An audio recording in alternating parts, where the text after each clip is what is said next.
Have you been curious about working with DMT and its variations like ayahuasca and 5-MeO DMT, but just really didn't know how to get started?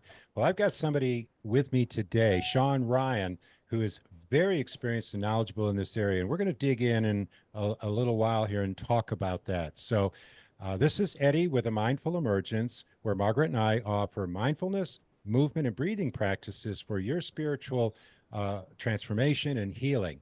We're in the waking up business. And I so much appreciate, Sean, that you are joining me for this. Welcome. Yeah, thanks for having me. I You bet. appreciate it. So, Sean Ryan has been working with plant based entheogens for well over a decade. His numerous travels to the Peruvian and Brazilian Amazon jungle have taught him the ways of the indigenous tribes and their traditions. His extensive dietas with the master plant teachers have enabled him to learn from the sacred plant spirits directly, as is the indigenous custom. Sean has primarily studied in the Shipibo tradition, and please correct me if I have that wrong, Shipibo tradition. And during his most recent trip to Peru, he was given the blessing of a Shipibo name, Ronco Mariah. Hopefully I said it right, meaning Yeah, maestro of the visionary ancestors. Any corrections needed here? no, it seems right. We're good. Okay. Got it. So fill us in. There, some folks watching probably are pretty familiar with these plants, but first of all, entheogens. Let's talk about that. An entheogen, by definition, is any psychoactive substance, including psychedelic drugs, that's used in sacred contexts for inducing spiritual development. Dietas. What are dietas? Dietas are a divine way to really connect with these master plant teachers like tobacco, and there's all these sacred trees in the jungle that you can learn from directly. So you're dieting the plant to learn directly from the plant and its consciousness. So it's a very specific process where you're essentially in isolation in a tambo or a hut essentially by yourself, and you're just focused on working with grandfather tobacco to build this connection with the plant, to go and visit the plant, to speak to it, to sing to it, to really connect deeply. So, in allowing yourself to slow down and tune in to those subtle vibrations as the plants speak with us, this is how we learn to really dive deep into them. And generally, it always starts with ayahuasca and ends with an ayahuasca ceremony. And you're drinking an elixir made from that specific plant for, depending on the plant, 2 or 3 times a day for at least several days. And that might last you for a month for a dieta. And the Mm. dietas can range anywhere from 9 days ish all the way up to a year or longer, depending Wow. on the tribe and depending on the person doing it and the time available. So they can be really immersive. Why do you do this? Why are you interested in this? It's funny, I've just had this deep desire just to like innate calling to learn from them directly, and come to find out that this is how the shamans in the jungle, the maestros and the maestras, learn to do ayahuasca ceremonies and work with these sacred plant medicines. It's directly from the plants. It's not necessarily from another maestro or maestra. Of course, they Mm. can be very helpful in teaching them and guiding them in certain ways, but ultimately, you're learning all of your tools from these master plant teachers. And so that's where you can really learn to work in these ceremonial spaces with the love and reverence that the plants have for us. Well, I'm guessing this is a really ideal way to prepare for doing a ceremony or journey, as you might say. What's important for people to know about the best way to prepare for any kind of plant medicine ceremony?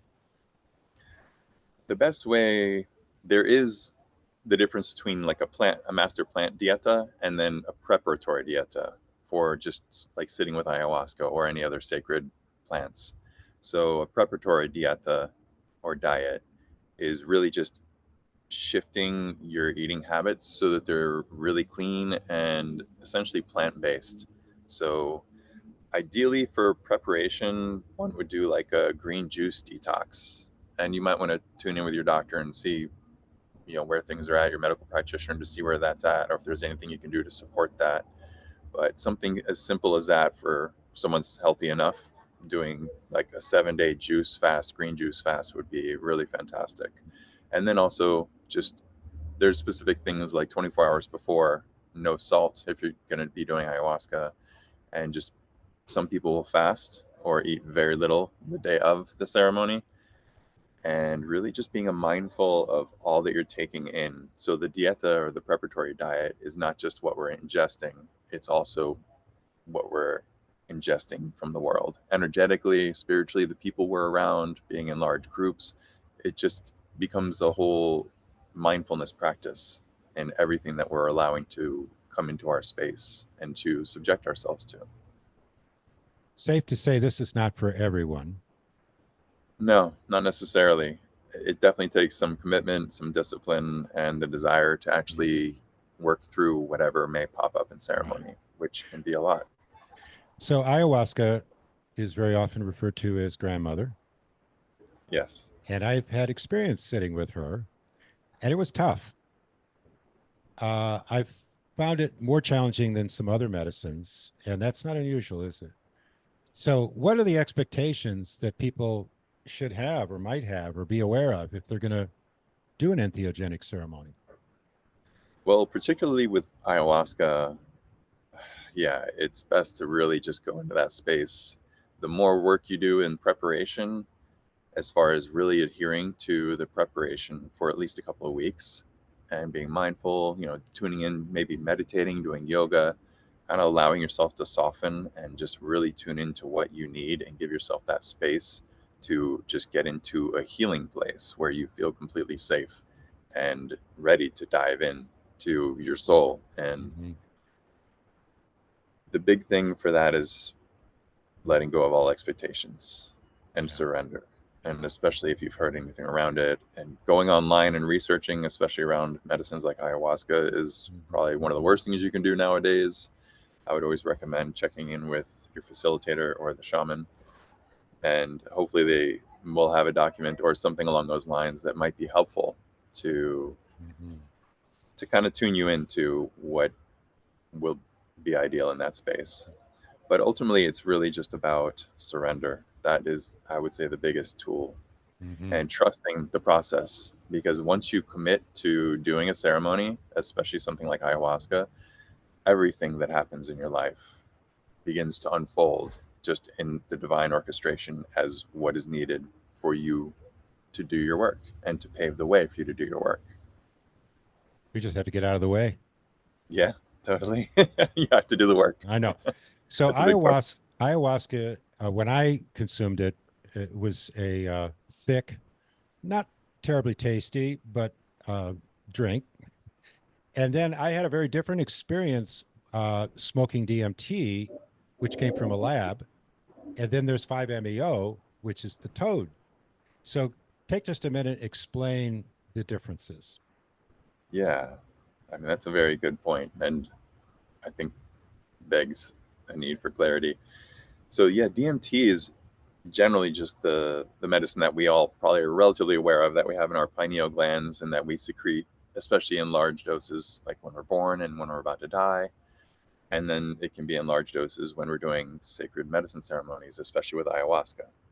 So ayahuasca, the vine is mixed with a leaf that really activates the DMT, and then they work together synergistically to extend the length of the medicine journey so that you can really dive in deep. And how long are they? Well, it depends, but like a single cup of medicine might be 5, 6 hours. It could be Mm-hmm. 8 hours, depending Mm-hmm. on the brew. Some people might take 3 cups of medicine and it might last 8 to 10 hours. So Mm-hmm. it really depends. Right. And then the taste can be really challenging and it can be tasty depending on the brew. So Yeah, that's ayahuasca. it's not the worst thing I've ever consumed. Now the DMT was like it was over in a half hour. Yeah, DMT can be pretty quick. It can be even 5 minutes for some people, but 15 to 30 is Mm-hmm. generally how long it lasts. Mm-hmm. And it's usually smoked. Yeah. And in my experience, in my view, there's value to it because it can show you things and you can have wonderful experiences. Yeah. As far as ceremony, it can be hard to grasp any lessons in that medicine. Yeah. And it's not part of what I offer. And although it is a beautiful medicine and it can be very helpful in certain scenarios, Mhm. especially. Yeah. So it can be supportive, I think, more than like centering a ceremony around that specifically. And then 5-MeO DMT is incredibly strong. That Yeah. is like kind of like ayahuasca or DMT on jet fuel. I So loved it. yeah, yeah, And I yeah, will I did say too. this, when I was coming out of it, I was filled with gratitude. There was Yeah, nothing in my existence except this immense feeling of gratitude. totally. It Yeah, I was, felt very similar, but it was to me it was more from this incredibly deep well of infinite love that was just like yeah, beaming out of my heart yeah, and almost uncontainable. It same. was a total rebirth. Yeah, it was So I beautiful. think that's what happens if your ego's not in the way with 5-MeO, then you jet rocket out of your body, out of Oh this yeah, world, and you have no clue that there ever even was a world. yeah, You just merge. It's like a pure samadhi experience. yeah. So yeah, you can really glean a lot. It's a very quick journey considering my experience. I was in it for 45 minutes, and you could have told me it was 90 minutes or 90 seconds or 2 minutes, and I would have believed you. Yeah, there's no sense of But time. yeah, Let's talk about integration because I know those of us who do this work, whether we're facilitating or whether we're journeying, integration is the key. What are some helpful ways to integrate a plant medicine ceremony? ideally giving yourself space, that can be one of the most important things, especially right after the ceremony. Like you don't want to go jump into big groups, malls, going to a big concert or anything like that, where you're all of a sudden inundated with other people's energies because you're still in a very gentle space energetically and somewhat vulnerable. So giving yourself space to really tune into what you need. And I would say also even addressing new ways of doing things, like brushing your teeth or just doing things with your non-dominant hand, Mm, doing things in different ways can help rewire the brain as best suits you, because a lot of the things that we're taught don't necessarily come from how we authentically would express things or want to do things or even think about things. So it just paves the way for us to really kind of find our own authentic way in our expression and in our being. And certain things like meditation, yoga, exercise, journaling? sometimes. Yeah, journaling can be incredibly helpful. All these tools can be really, really powerful as to integrating, especially like first morning meditation, because it allows you to just really tune into you and kind Hmm. of just what is and the simplicity of being. Yeah. Well, I think the prevailing message that I tell myself whenever I'm doing this is just say yes. Whatever's happening, if I can just say yes, even if it's scary, I can step into this. I can trust the medicines.